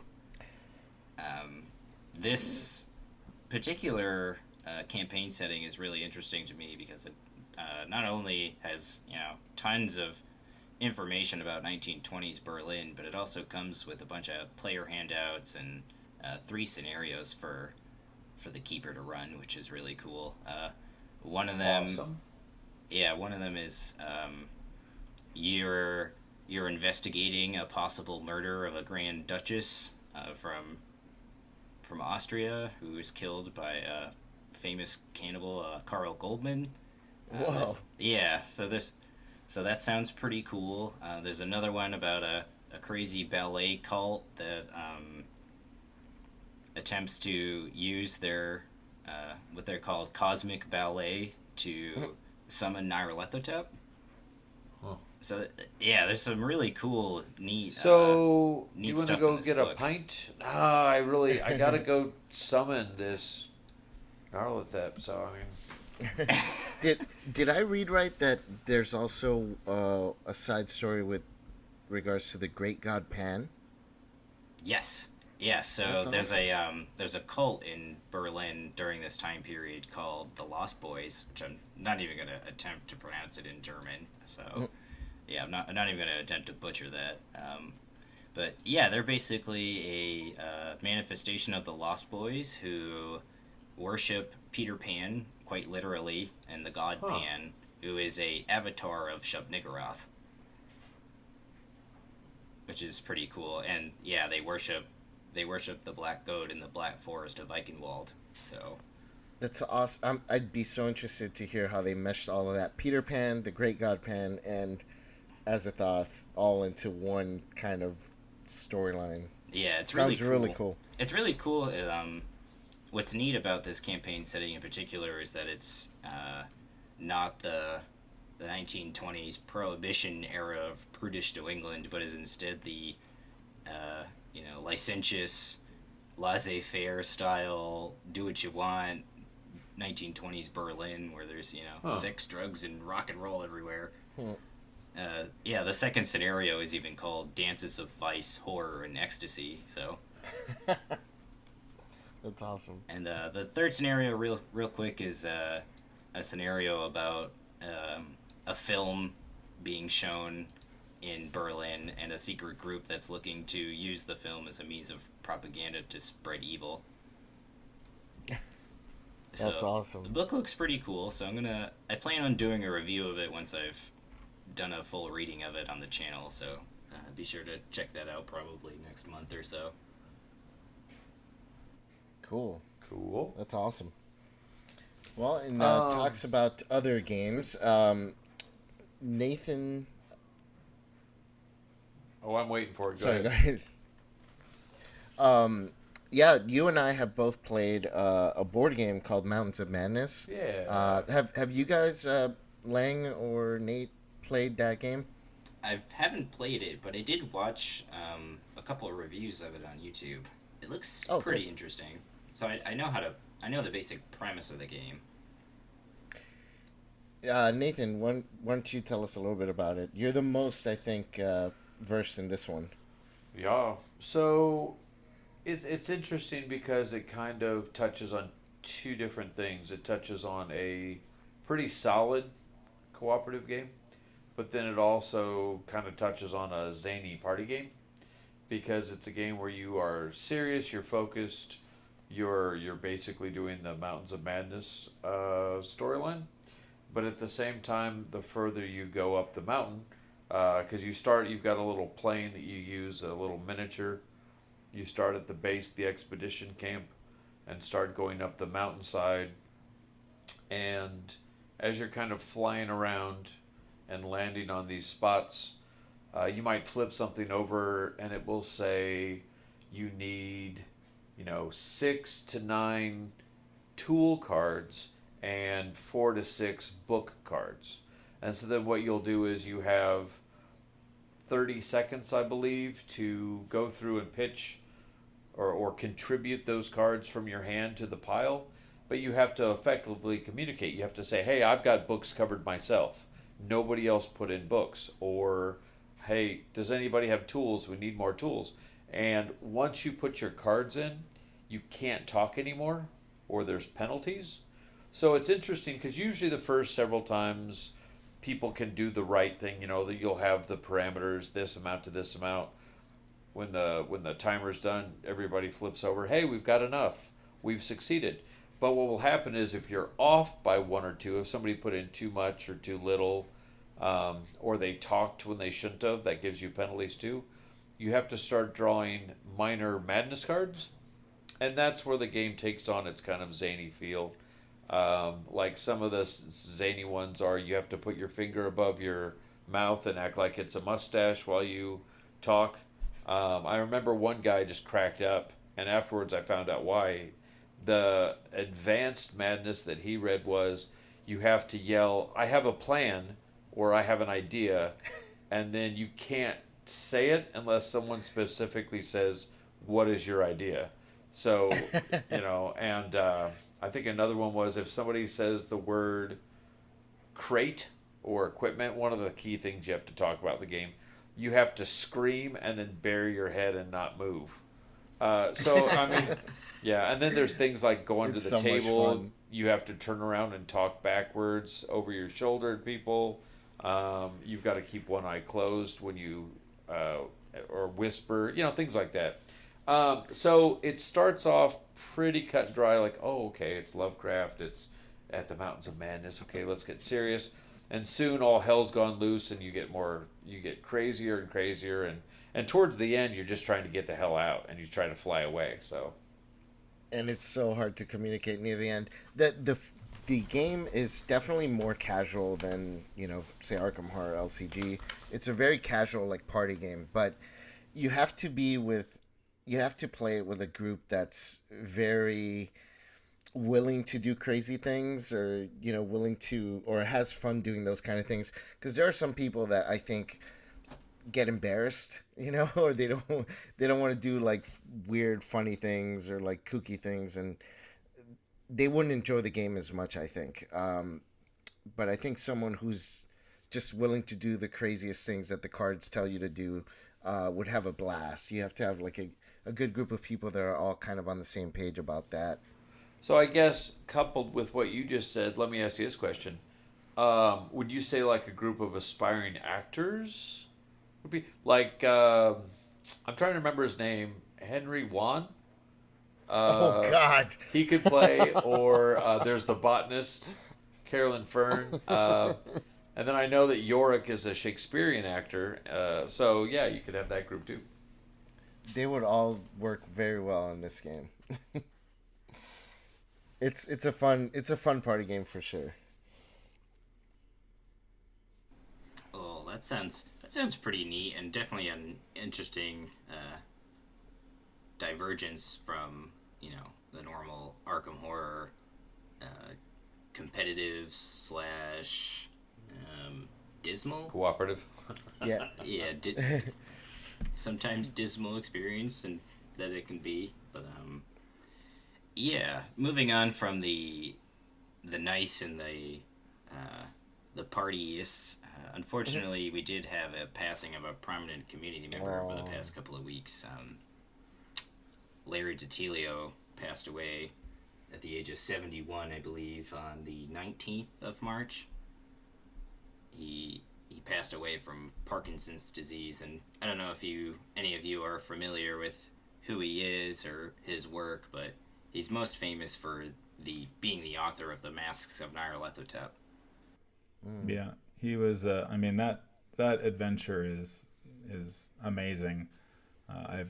Unfortunately, I own it, but I have never had a chance to run it or play it. But it's head and shoulders above many of the adventures out there. I just recently started running D&D for my sons, so I'm hoping, I think what I may end up doing is adapting that one to a D&D campaign, because it's just so good. I was looking back at his bio because I didn't know anything about him other than that he had written Masks, but it turns out that he was the co-creator of She-Ra. Yep. No way. Yeah, and he was the head, one of the main writers on the first He-Man and the Masters of the Universe series back in 83 to 85. Oh my God. He was the co-creator of She-Ra. He was the executive story editor on Babylon 5. And he did most of the writing for the Beast Wars Transformers series. And in his spare time, he did one episode of Murder, She Wrote. Probably with Nyarlathotep. One with Nyarlathotep? Well, I don't know, but after I have this tea, I'm going to go... Wow. But Angela Lansbury foils his plans. You crazy old great one, you. She foils Great Cthulhu by some sort of trickery, and then gives him a lecture at the end about what a bad guy he is, and sends him off to his bedroom to think about it. And I would have gotten away with it. Yeah. He was also a writer on the California Raisins show, which is probably only something like definitely the old men in this group would remember the California Raisins. I think that's all it was. Don't get yourself too happy. I'm with you on that one. Now he did. I noticed that he started his career though as a writer on Fat Albert and the Cosby Kids. Now I'm sure he's regretting that. He's regretting that choice these days. Why? I love that show. I mean, I get it because of Cosby Kids, but man, that show was great. Yeah. He's done a lot of TV shows. Yeah, he wrote a lot of TV, and it's amazing that he did. Apparently, he wrote Masks of Nyarlathotep is from 1984. So that's when he was doing He-Man and the Masters of the Universe. He wrote 17 episodes for that show. They so do go hand in hand. at some point, he's just like, screw it, I'm going to write something different. And he churned out one of the best role-playing scenarios that has been ever produced. So any connection to the movie with Dolph Lundgren? it doesn't show that on here. No. Wow, why would you say although that? he was a writer 'Cause I love that movie. on a thing called Peter Pan and the Pirates, so maybe that can go back to the whole Berlin Call of Cthulhu in Berlin. It all goes back to 1920 Berlin. There we go. Yeah. So that was I was sad to hear that he had passed away. Yeah, it is sad. He did also work with Chaosium when they did the re-releasing of the Masks of Nyarlathotep last year, I believe, is when the printed edition came out. So, for those who haven't read it already, Mike Mason, the chief editor of Chaosium, wrote a nice piece about Larry and their interactions together that I think is worth reading if you're at all curious. But Larry also did other work in RPGs too. He wrote for Paizo Publishing, and he did also help with the Creature Companion for Call of Cthulhu. And he helped assist in some of the ideas for future campaigns as well. And Mike goes on in the article to say that Larry was a huge influence in the way that Call of Cthulhu scenarios were written from Masks forward. So it's sad to see Larry go, but I think as fans of Masks, he'll live on forever in his work. So Yeah, and because he wrote Masks and then he went on and did Rock and Wrestling. So really, I mean, it's he took one step and then he took a different direction. it's Because I can't think of two things more diametrically opposed than the Masks of Nyarlathotep and Rock and Wrestling. He's got quite a colorful career. Absolutely, he sure does. So yeah, it's sad to see him go. So I just wanted to pay respects to Larry, since we are a channel dedicated to that. I mean, Masks is famous. It's been adapted many times, and it's been adapted to Eldritch Horror too. So clearly he's had quite an impact on the community as a whole. But yeah, is there anything else you guys wanted to talk about before we wrap tonight's episode? Yeah, I have one more thing.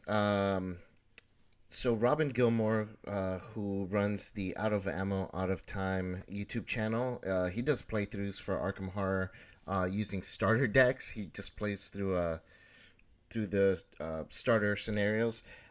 He is actually starting an Arkham Horror LCG League, and it seems like it would be something really fun.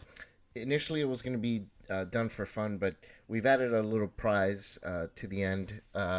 Participants, and it's basically people are supposed to stream live playthroughs, and based on how they do, and there's a point system that's that I guess he's created based on experience points and what you finish with and all that. Certain goals are achieved, and they're running through Dunwich. People can register for this using a link that we'll provide in the show notes. It's free to register, free to play and participate, and it's the sign up ends on May 1st, so it closes on May 1st, and then the games begin streaming from May 1st through June, and then a winner will be selected based on the entire run through Dunwich. So check that out. It seems like it's going to be an interesting thing for the community. May turn into something semi-official if it takes off, where people can play in a little mini league for Arkham Horror, the card game. Well, that's neat. So what are the criteria? Do you happen to know any of those offhand, or? Yeah, you can make any deck using Arkham DB, so it has to be a legal deck, level 0 deck, and then you just start Dunwich. You can upgrade based on your experience point gains, just like a normal campaign playthrough. Um, the There are no particular restrictions that I know of, other than you have to stream the game live so that there's no tampering. And then once you stream it live, you can record it, and he's going to upload it to a separate YouTube channel made just for this, so people can watch the other playthroughs and go from there. Well, that sounds really cool. Definitely interested in checking that out. I'll unfortunately be busy throughout most of the month of May, so Oh, I wonder I won't why. be able to participate. Yeah. Yeah, for listeners who don't know, I'm getting married that month, so obviously I'll Oh, be busy with come stuff on, like Nate. that. Tell them about the special pin.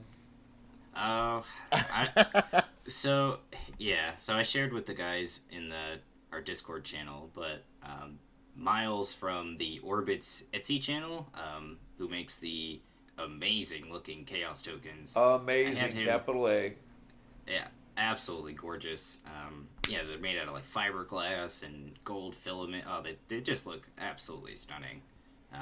But I contacted Miles and I asked him to make me custom lapel pins for my groomsmen's suits. So I've had those commissioned by Miles and they look absolutely incredible. Um, I'm really excited to have those in my possession. They So look that really nice. he does an incredible job. So more promotion to Miles, please go buy his stuff. Absolutely. No, he's very good at communicating. Great quality product. Is always looking to enhance. I do recommend him myself. And congratulations, Nate. Yeah, so we're gonna be my fiance and I will be in Germany through the last couple of weeks in May, 1920s so- Germany. Yes, 1920s Berlin actually. So if anyone wants to meet up possibly and play Arkham in Germany, I'd really love to hear from you guys. That would be awesome. You can email me at Nate at lostintimeandspace@gmail.com. Yeah, if you're willing to do that, give me a shout. I'll be there for 9 days, so yeah, give me an email. And let's play some remember, Arkham. Das ist nicht verboten, ist alles ist erlaubt. I just want to make sure I got that out there for you, Nate. Thank you. I have no idea what you just said, but I just said nothing's forbidden. It's all okay. Ah. But yeah, I think with that we're wrapping up 2 hours here. So I have one quick thing. I'm sorry. that's all right. Go ahead. I just want to cover each podcast, do a little shout out for people that want to enhance their atmosphere for their games. And I think I talked about this just a little before, and I won't take too much time to do it now. But as far as one way to add atmosphere while you play, I use YouTube videos. For example, when I'm doing the Happy's Funhouse, I will do like some creepy clown music. If I'm doing Curse of the Rougarou, there's a cool 30-minute swamp sound with gator roars and all kinds of stuff. Most recently, when we've been doing the Forgotten Age campaign, I've been finding some like water dripping in cave sound effects. And even when I think, and you did this one, Vase, but the Against the Wendigo, since it's got the river in it, I'll just pull up one of my apps that have, the white noise, and they've got tranquil stream and river sounds. I'll pull that up. But I also have in the room that I play in, I have a Sonos speaker, so I can just link that to my iPad or my iPhone and play videos. But it's nice. You just put the music on in the background. Essex County Express, I'll have train sounds. Basically, you name it, I'll have some kind of sounds in the background. And it's subtle. The more you get used to playing with it, the more it doesn't really impact you, but it does add a level of atmosphere instantly to your game that I do recommend.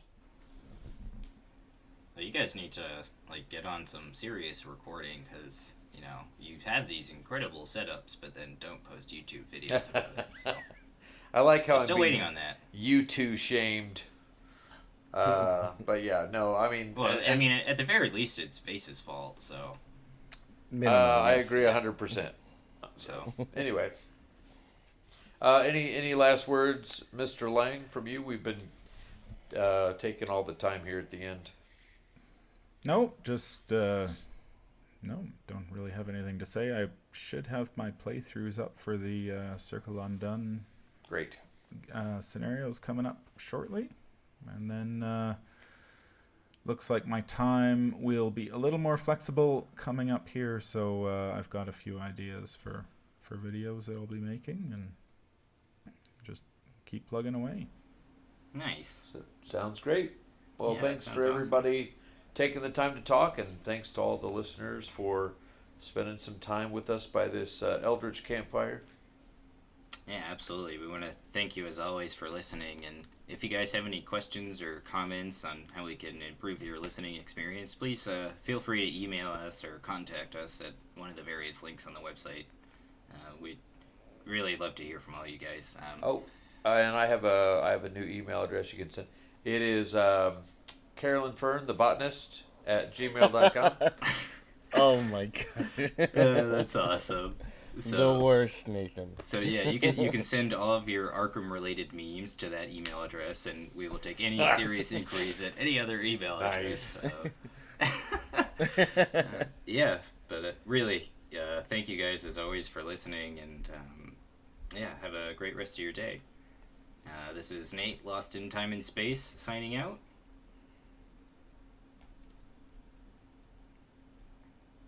Oh, I just want to leave it at that. I just want to leave it at that. Nobody else is leaving. I'm Man from Leng, Whisperer